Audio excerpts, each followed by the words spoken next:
Grandpa Joe Takes a Gamble, Chapter 9. The next day, when Charlie came home from school and went to see his grandparents, he found that only Grandpa Joe was awake. The other three were all snoring loudly. "Shh," whispered Grandpa Joe, and he beckoned Charlie to come closer. Charlie tiptoed over and stood beside the bed. The old man gave Charlie a sly grin, and he started rummaging under his pillow with one hand. And when the hand came out again, there was an ancient leather purse clutched in the fingers. Under cover of the bedclothes, the old man opened the purse and tipped it upside down. Out fell a single silver 10-cent piece.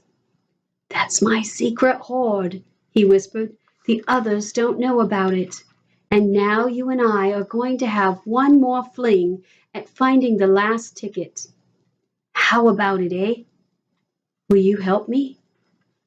"Are you sure you want to spend your money on that, Grandpa?" Charlie whispered.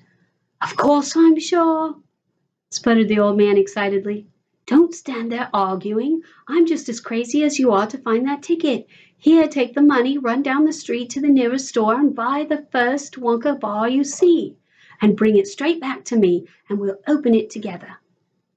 Charlie took the little silver coin and slipped quickly out of the room. In 5 minutes he was back. "Have you got it?" Grandpa whispered, his eyes shining with excitement. Charlie nodded and held out the bar of candy. "Wonka's Nutty Crunch Surprise," it said on the wrapper.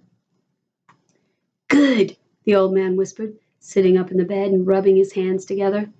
"Now come over here and sit close to me and we'll open it together. Are you ready?" "Yes," said Charlie, "I'm ready." "All right, you tear off the first bit." "No," Charlie said, "you've paid for it. You do it all." The old man's fingers were trembling most terribly as they fumbled with the candy bar. "We don't have a hope, really," he whispered, giggling a bit. "You do know we don't have a hope, don't you?" "Yes," said Charlie, "I know that." They looked at each other and both started giggling nervously. "Mind you," said Grandpa Joe, "there is just that tiny chance that it might be the one, don't you agree?" "Yes," said Charlie, "of course. Why don't you open it, Grandpa?" "All in good time, my boy, all in good time. Which end do you think I ought to open first?" "That corner, the furthest from you. Just tear off a tiny bit, but not too much for us to see anything."